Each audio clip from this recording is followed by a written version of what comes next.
Van Grane non indovina mai niente quando discute di geografia. Zosimo lo sa, ma ci casca anche stavolta e obbedisce ai consigli.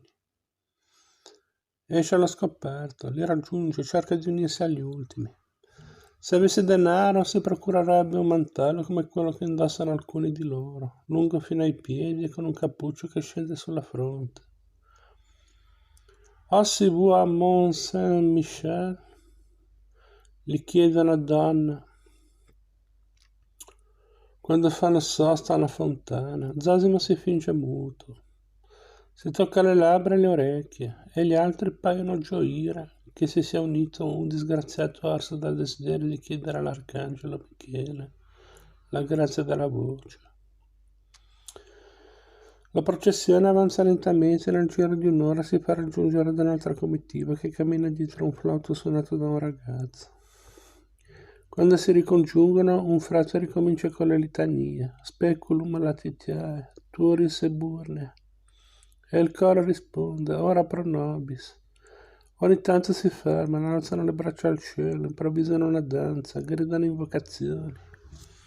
Zosimo non casca nel tranello. Rimane al suo posto senza muovere la bocca, sta attento a non tradirsi e il frate le si porta di fianco. Gli sorride e lo avvolge in un pezzo di stoffa ricamato di rosso e di bianco. Non se ne rende conto, Zosimo si ritrova in mano una croce e qualcuno gli passa il mantello. Glielo appoggia sulle spalle. Se arrivassero i dragoni di Montpellier, non lo riconoscerebbero così vestito da penitente, al centro della processione, in mezzo a gente che si trascina con le ginocchia a terra, si batte il petto con le pietre, si frusta le spalle. E appena avvistano una chiesa su un costone, gridano, pregano, invocano, si fanno intorno a Zosimo. Chi gli accarezza la schiena, chi lo abbraccia, chi gli rivolge un saluto di gratitudine. Devono fermarsi per una notte all'abbazia di Saint Maurice d'Agaun, baciare la spina della corona che ha trafitto Gesù e ripartire il giorno dopo per Mont Saint-Michel. Così gli pare di capire dalle voci. Saranno più di 100, vengono dal Ducato di Savoia, anche loro per baciare la spina di Gesù. Si salutano, chiedono notizie del tempo e del luogo d'origine, ma non abbandonano la fila. In aria si mescolano le preghiere. Pater noster qui es in coelis. Gloria Patri et Figlio. Ormai sta calando il buio e i pellegrini si affrettano alla porta dell'abbazia, spingono, cominciano a cantare. Non ce la fanno entrare tutti, il santuario sta per chiudere, devono aspettare domani, lo annuncia un monaco uscito sulla facciata. Un velo di delusione scende sulle facce di chi resta fuori.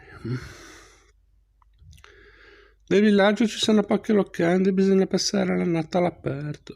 C'è chi provvede ad accendere i fuochi, chi si accampa alle porte delle stalle, chi continua a lamentarsi del cattivo tempo. Zosimo è in mezzo al gruppo e ha incontrato sulle rive del Rodano. Zosimo è in mezzo al gruppo che ha incontrato sulle rive del Rodano. Hanno occupato un lato dell'abbazia. Si sono distesi sotto un pergolato, fortuna che non piove.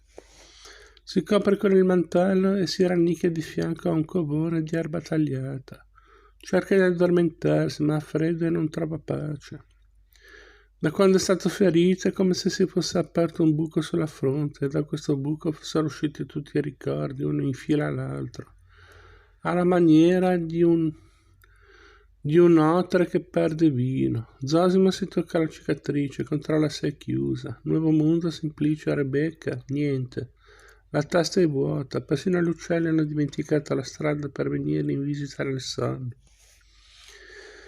Unde finitus, unde iras, unde missus. Zosimo non riconosce chi gli sta parlando mentre dorme, ma è sicuro di averla già sentita prima d'ora quella voce. Davanti a lui c'è qualcuno avvolto in una tunica bianca a righe azzurre. Sta fermo e regge il velo di una donna, è la stessa creatura dalle macchie rosse che gli è apparsa nei villaggi tra Milano e Mantova. Cerca di rispondergli, vorrebbe gridare e si sforza, ma sembra sia diventato davvero muto come ha fatto credere i pellegrini.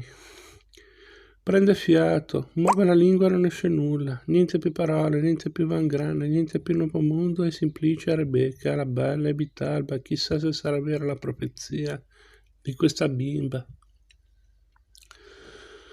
Allora afferra una pietra e si batte il petto come ha visto fare a St. Maurice Dagan, con tutta la forza che ha in corpo. Tum, tum, tum, pare un tamburo. Zosimo si ferma, ma il suono continua. Non è la mano sua, sono zoccoli di cavalli al galoppo, 10, 20, 100 cavalli che rintronano sopra il terreno. Tutum, tutum, tatatum, tatatum, tatatum.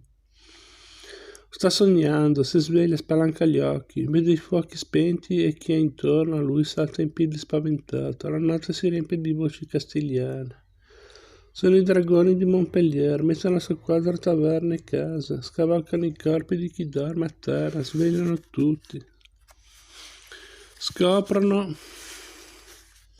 i mantelli e le coperte, cercano qualcuno, si spassa la notizia che il Moro ha riconquistato Milano e l'ombra verticale muore di rabbia per non essersi trovato al suo fianco.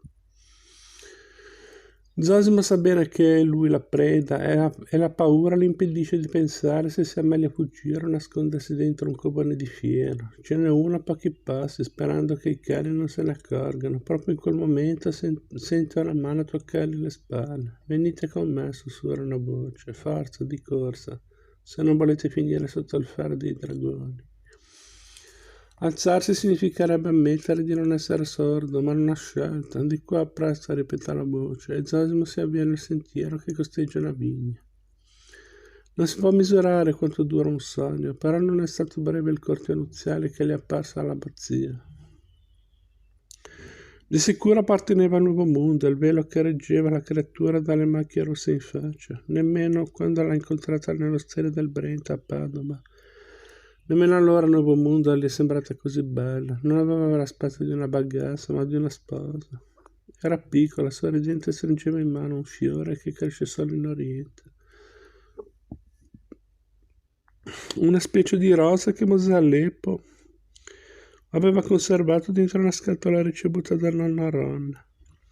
L'ultimo dei nomi di famiglia, prima che i ricordi di Zosimo finiscano nel buio.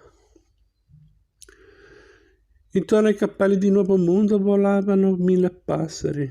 Le era tornata a crescere la lingua e lei parlava di una bimba che doveva chiamarsi Vitalba. Ancora al caldo dentro la sua pancia. Nostra figlia, diceva, sarà la prima cosa che appartiene a noi due, quel nome, Vitalba.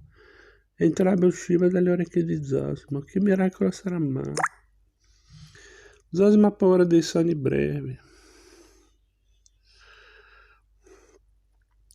Nascondono segreti e si presentano carichi di notizie. Mosè suo padre diceva che sono i più veritieri, quelli che trabassano la testa in fretta e vanno dritti al bersaglio.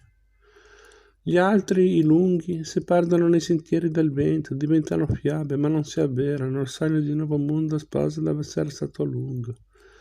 Rimane impresso nella mente di Zosimo durante la fuga e pare non volersene andare più. È diventato leggenda, il Nuovo Mondo con il fiore di Trebisonda in mano. E Zosimo non vede l'ora in cui potrà liberarsi di questo viaggio in cerca del chierico pettirosso per tornare da lei, a Mantova, e chiedere se è vero che si porta in grembo la piccola Vitalba. Alle sue spalle non si sentono più le voci dei dragoni di Montpellier, però ugualmente non rallenta il cavaliere che l'ha sottratta alla spada del Castigliano, galoppa in un buio